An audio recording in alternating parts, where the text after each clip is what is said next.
Hello दोस्तों, आज हम आपको अपने पहले पॉडकास्ट में वेलकम करते हैं, फेथफुल रिफ्लेक्शन में।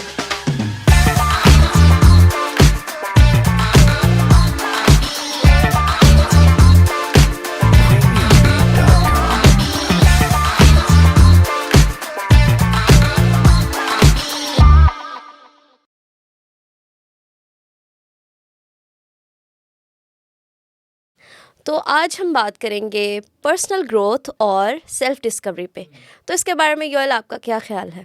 अगर हम लोग इसको पहले बिब्लिकली पॉइंट ऑफ व्यू से देखें तो उसमें मुझे तो यही लगता है कि हम लोग कुछ एग्जांपल्स को अगर देखते हैं तो उसमें हम लोग देख सकते हैं, मोजिस की एग्जांपल ले सकते हैं या पॉल की एग्जांपल ले सकते हैं।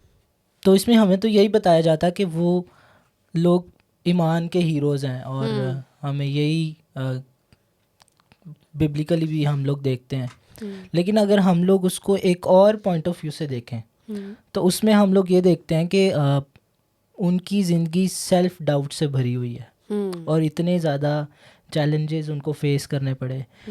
मूसा को अगर हम देखते हैं तो उसकी और जलती झाड़ी की एग्जांपल और वो सारा किस्सा सबको पता ही है। लेकिन उसमें हम लोग ये देखते हैं कि मूसा अपने आप पर सेल्फ डाउट भी कर रहा है और उसको लग रहा है कि मैं कैसे ये कर सकता हूँ। तो आप इस बारे में क्या कहते हो? इसमें एक और बात आती है कि अगर हम आजकल के उसमें देखें तो हमें बहुत सारे चैलेंजेस और ऐसे फेस करने पड़ते हैं और आजकल बहुत ज़्यादा सेल्फ डाउट आ गया है। हम अपने आप को इतना क्रिटिकली एनालाइज करते हैं बजाय इसके कि हम अपने आप को अपने बारे में पॉजिटिव थिंकिंग रखें कि हाँ, मैं ये कर सकता हूँ। तो इसमें अब अगर हम एक और चीज़ को भी देखें तो ईमान इस चीज़ में एक बड़ा रोल अदा कर सकता है सेल्फ डाउट में, क्योंकि ईमान से हम लोग हर चीज़ कर सकते हैं। और अगर हम लोग ईमान के बानी कामिल करने वाले यीशु मसीह को तकते रहें, लेकिन ईमान रखना मुश्किलात में ये सबसे मुश्किल बात है बेसिकली। और इसमें एक और बात होती है कि हम अपना फेथ उस हायर पावर पे रखें और उस पे डाउट ना करें।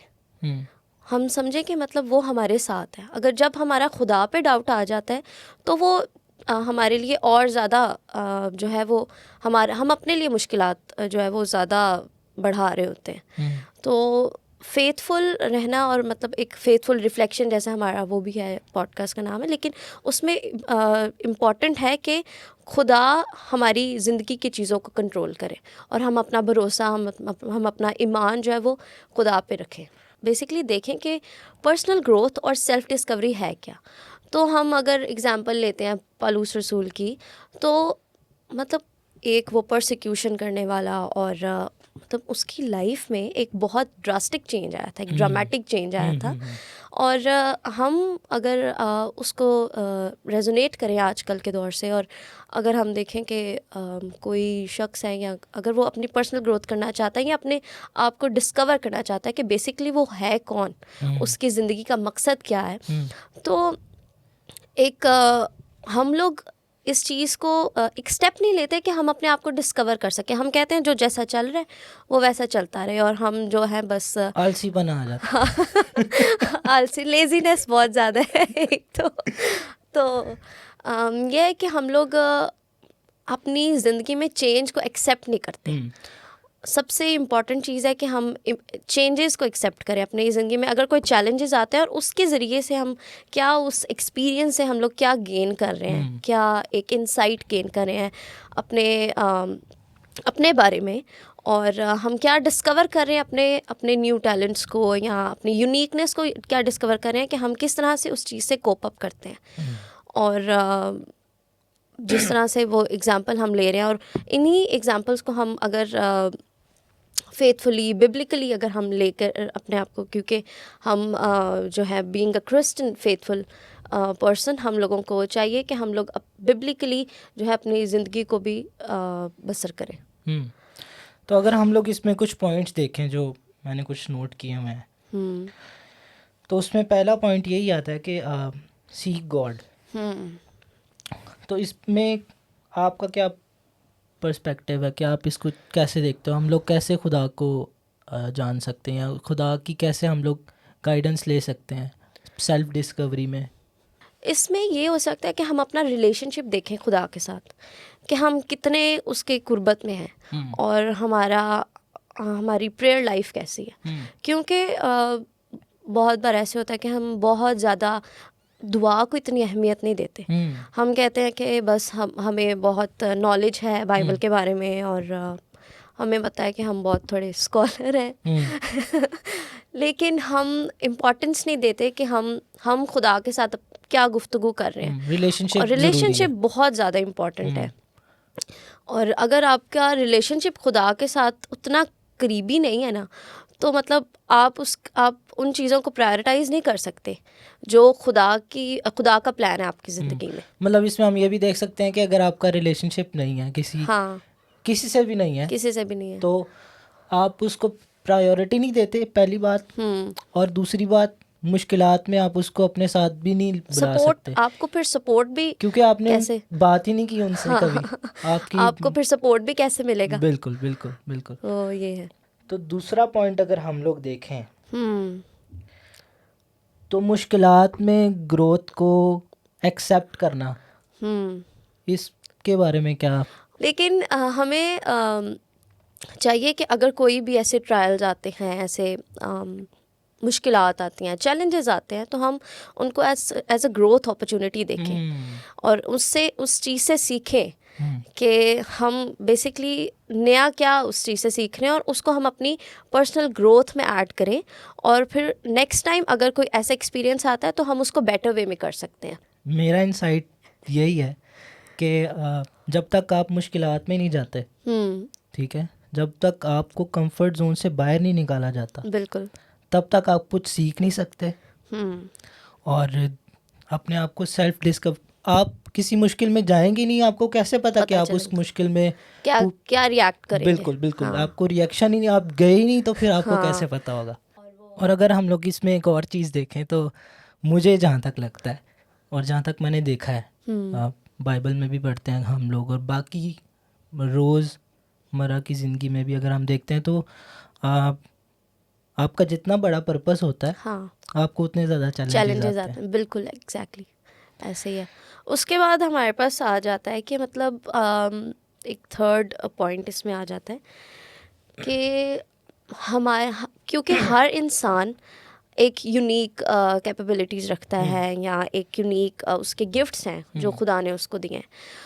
लेकिन आप पहचान कैसे सकते हैं उस चीज़ को कि खुदा ने मुझे ये दिया और मुझे उसको यूज़ कैसे करना है? इसमें पहली बात जो हम लोग कर रहे थे कि अगर आप किसी मुश्किल में गए ही नहीं, तो आप उसको कैसे डिस्कवर कर सकते हैं? आपको फिर यूज़ भी नहीं करना आता कि मतलब मेरे पास ये एक यूनिक गिफ्ट है, मैं इस वे में यूनिक हूँ। अगर इसमें हम एक एग्जांपल दें डेविड की, दाऊद की, उसने जाति जूलियत का सामना करने से पहले उन सब ट्रायल्स में से गुजरा हुआ था वो, क्योंकि वो एक चरवाहा था और अपनी भेड़ों की निगहबानी करता था।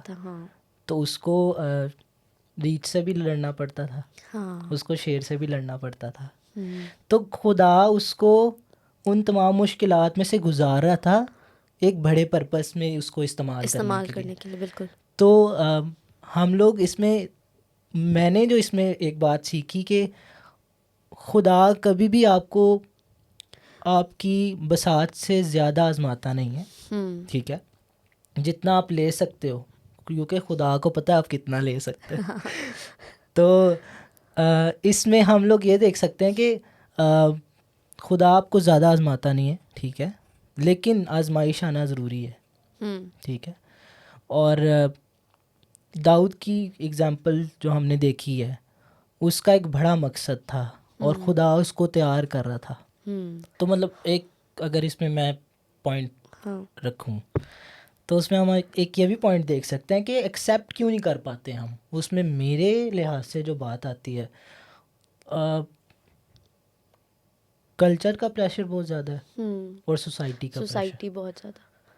और अगर आपने कोई चॉइस कर ली है ज़िंदगी में जल्दबाजी में, और जल्दी में आपने अगर कोई फ़ैसला ले लिया है उसको उसके साथ जीना, उस गलत फैसले के साथ, या उसको चेंज करना, ये आप पे डिपेंड करता है। ये आप पे डिपेंड करता है। हाँ और अगर उसको आप बहुत ज़्यादा स्पिरिचुअली ले जाए कि हाँ जो कुछ होना था वो हो के गया है। रहेगा, और हम लोग इस चीज़ को चेंज नहीं कर और सकते। उसमें ये होता है कि हाँ बस खुदा की तो यही मर्जी थी और मैं तो बस इसी के साथ चलूंगी, हाय अब तो मैं कुछ भी नहीं कर सकती। लेकिन हमें इस चीज़ में लाइक थोड़ा हाँ, सा खुद भी एक स्टेप लेना चाहिए कि खुदा ने आप इंसान को अक्ल दी है, तो खुदा ने कहा है कि मतलब अक्ल के साथ, मतलब जो है ना, रूह के वो साथ रूह भी के चलो साथ और अक्ल के साथ भी चलो, तो उसको इस्तेमाल भी तो करना होता है। हाँ, तो मतलब वो हाँ, आपको एक खुदा, लाइन खींचनी पड़ेगी। हाँ लाइन खींचनी पड़ेगी, और खुदा के विजडम के साथ आपको जो है ना वो एक गाइडेंस लेनी पड़ेगी। कभी कभी खुदा हमसे बोलता है कि तुझे ये चीज़ अपनी ज़िंदगी में चेंज करनी है, अपनी सेल्फ डिस्कवरी के लिए या अपनी पर्सनल ग्रोथ के लिए, लेकिन हम लोग उस चीज़ को नहीं एक्सेप्ट करते। वो कहते हैं कि नहीं नहीं, बस हमारे एक हमने अपना पर्सपेक्टिव बनाया होता है कि खुदा की ही यही मर्ज़ी है और बस वो ऐसे चलता जा रहा है चलता जा रहा है। लेकिन खुदा चाहता है कि हम लोग उस चीज़ से बाहर निकले, हम उस चीज़ को चेंज करें। अब अगर हम लोग आजमाइशों की बात कर रहे हैं तो बाइबल में सबसे, मैंने जहाँ तक पढ़ा हुआ है और मेरी जहाँ तक स्टडी है, बाइबल में सबसे ज़्यादा बड़ी आजमाइश अयूब नबी पे आई थी। और अगर हम लोग देखते हैं इस बात को तो हमारे लिए ये इनकरेजिंग बात है कि हमारे पे कोई भी आजमाइश खुदा की मर्ज़ी के बगैर नहीं आ सकती। और हम लोग इस चीज़ को पढ़ते भी हैं बाइबल में कि शैतान को खुदा के सामने हाजिर होना पड़ा कि मैं, तू ज़रा अपना हाथ हटा तो सही, फिर देखता हूँ मैं तेरे साथ कैसे फेथफुल रहता है। तो मतलब हमारे लिए लाइक बीइंग ए क्रिश्चियन होते हुए हमारे लिए एक इंकरेजिंग बात भी है कि देयर इज़ समवन जो हमारी फिक्र करता है। There is a higher power among us. Yes. और इसके बाद हम अगर अभी हम लोगों ने ऐसे वेज भी डिस्कस कर लिए, ये भी डिस्कस कर लिया कि पर्सनल ग्रोथ या सेल्फ डिस्कवरी क्या होती है, लेकिन इसमें एक और चीज़ आती है कि इसकी लिमिटेशंस क्या है, इस अप्रोच की लिमिटेशंस क्या है, और क्या इसके ड्रॉबैक्स भी कुछ हो सकते हैं या इसके, क्योंकि हाँ, मैं इसमें एक पॉइंट ऐड करता हूँ। लिमिटेशंस की आपने बात की, लिमिटेशंस में ये है ना कि अब हम लोगों ने पहले तो इसको स्पिरिचुअली या ईमान के उस पॉइंट ऑफ व्यू से तो देख लिया, बिब्लिकल देख लिया। लेकिन अब अगर हम लोग इसमें देखते हैं कि यूनिवर्सली हम इसको कैसे देख सकते हैं, मतलब कुछ लोग खुदा में ईमान नहीं भी रखते, खुदा पे ईमान नहीं रखते, वो कैसे खुदा को सीख कर सकते हैं? इसमें मुझे ऐसा लगता है कि उनका ये होता है कि what is better for them self, उनका अपना एक अपना इंस्टिंक्ट उनका क्या होता है, मतलब वो अपनी लाइफ को कैसे बेटर बना सकते हैं। हाँ, उनका अपना एक पॉइंट ऑफ व्यू होता है अपनी ज़िंदगी के लिए कि मतलब मेरे लिए क्या सही है, मेरे लिए क्या सही है, बस इसमें ये पॉइंट बस ये है कि बस मेरे लिए क्या सही है, मुझे क्या सही लग रहा है। बिल्कुल सही है। हाँ। ठीक है। और अगर हम लोग मतलब कुछ अगर थोड़ा सा आगे बढ़ते हैं और इसमें हम लोग कुछ प्रैक्टिकल स्टेप्स भी ले सकते हैं। तो एक प्रैक्टिकल स्टेप तो यही हो सकता है कि हम अपने कंफर्ट जोन से बाहर निकलें, और जब तक हम उसी एक शेल में रहेंगे तो उस वक्त तक जो है वो मुश्किल होगा, और हम लोगों को पता, हम एक्सप्लोर नहीं कर सकते। सेल्फ एक्सप्लोरेशन बहुत ज़्यादा इम्पोर्टेंट है। तो ये चीज़, और मतलब हम लोग जितनी अभी तक हम बात कर चुके हैं सब चीज़ें कनेक्टेड हैं, हाँ, किसी ना किसी तरह से, ऑब्वियसली। तो अगर हम लोग प्रैक्टिकल स्टेप्स पे जाते हैं तो मेरे पास एक पॉइंट नोटेड है कि रिफ्लेक्ट योर जर्नी। इसमें ये भी हो सकता है कि हम जर्नलिंग बहुत ज़्यादा जो है इसमें हेल्पफुल हो सकती है। एक पेपर ले, एक पेन ले और बस लिखना शुरू कर दें। क्योंकि हमारे थॉट्स हैं वो बहुत ज़्यादा कॉम्प्लेक्स होते हैं और बहुत कभी कभी मैसीनेस होता है ऐसे जहन में कि यार मतलब should I be doing this और दैट और what ever is right for me.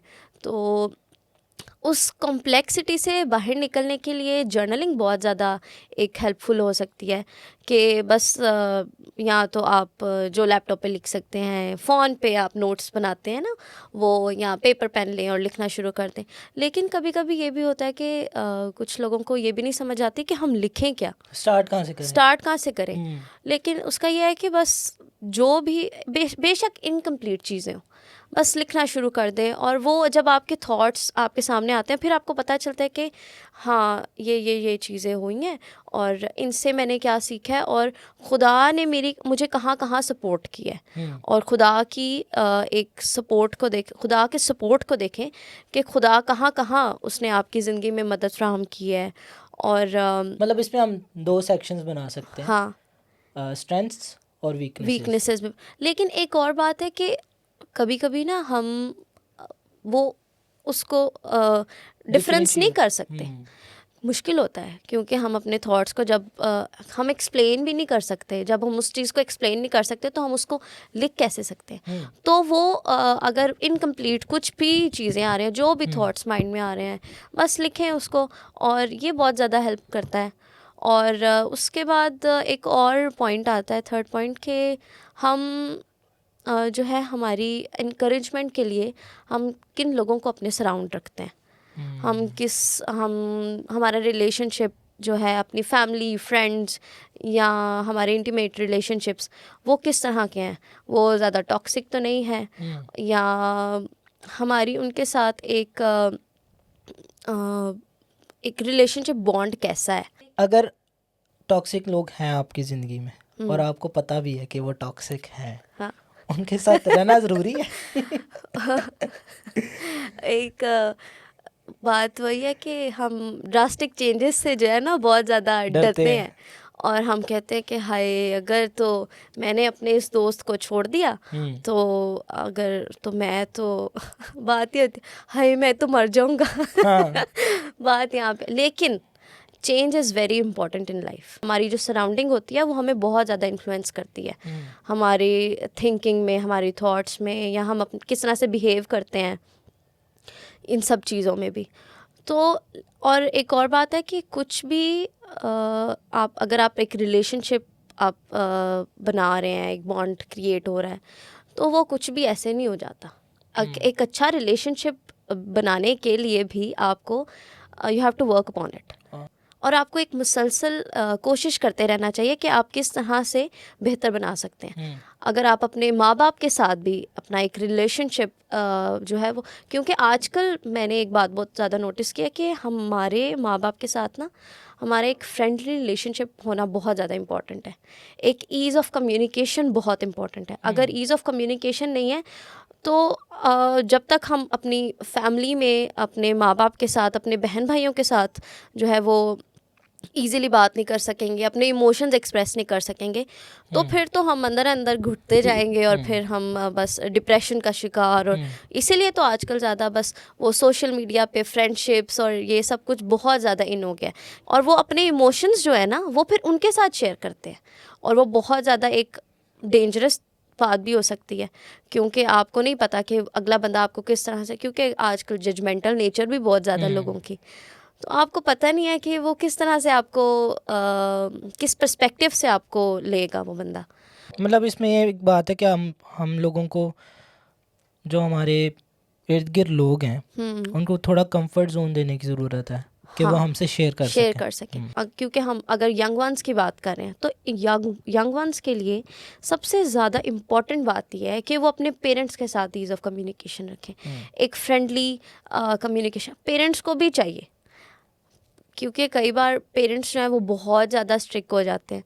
और आजकल थोड़ा सा ना मुझे ऐसा लगता है कि मतलब मेरा पॉइंट ऑफ व्यू है कि थोड़ा सा पेरेंट्स को ना एक फ्रेंडली नेचर रखनी माहौल चाहिए, देने की ज़रूरत है। क्योंकि उनको एक ना कंफर्ट जोन देना चाहिए। एक वो पेरेंटिंग वो सब कुछ हम समझ सकते हैं, उनकी भी क्या एक होते हैं चैलेंजेस, ऑब्वियसली वो फेस करते हैं, उनके पास उनके ऊपर प्रेशर होता है कि एक बच्चे की डेवलपमेंट के लिए क्या क्या स्टेप्स लेने हैं और स्ट्रिक्टली बिहेव करना है, ये सब कुछ करना है।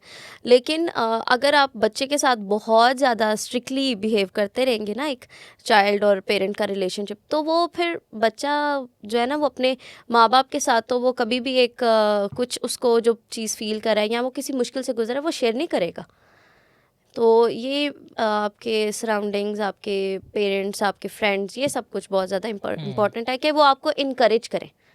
अगर आपकी ज़िंदगी में मुश्किलात हैं, आप उनके साथ शेयर करें और वो आपको इनकरेज करें कि आप किस तरह से पेरेंट्स की गाइडेंस लें, ठीक है। और फिर क्योंकि वो एक्सपीरियंसड है, और बस इम्पॉर्टेंट ये है कि हम लोगों को ना शेयर करना आना चाहिए और अपने सराउंडिंग्स में जो है वो ऐसे लोग रखने चाहिए जो टॉक्सिक ना हो। तो जिनके पास ये लोग ना हो, जो लोग अपने आप को इतना एक्सप्लोर नहीं कर पाते और हाँ, अपने सराउंडिंग्स इंट्रोवर्ट। को भी इतना एक्सप्लोर नहीं कर पाते, हाँ, और उनके पास इतने लोग भी नहीं होते कि इतने वो उन पे दोस्त भी नहीं रिलाई होते। कर सकें। तो इसमें क्या कर सकते हैं? मतलब इसमें मुझे तो ये नज़र आ रहा कि आपके इर्द गिर्द इतने लोग होने चाहिए और इस तरह के लोग होने चाहिए जो आपको इनकरेज इनकरेज करें, करें, हाँ। आपको अपलिफ्ट करें। उसमें फिर हम अगर तो हम क्रिश्चियन कॉन्टेक्स्ट में बात करते हैं, तो मुझे ऐसा लगता है कि बीइंग अ फेथफुल पर्सन, आपको खुदा के साथ वो रिश्ता कायम करना चाहिए, खुदा के साथ एक इंटीमेट रिलेशनशिप कायम करना चाहिए और खुदा के साथ बात करनी चाहिए।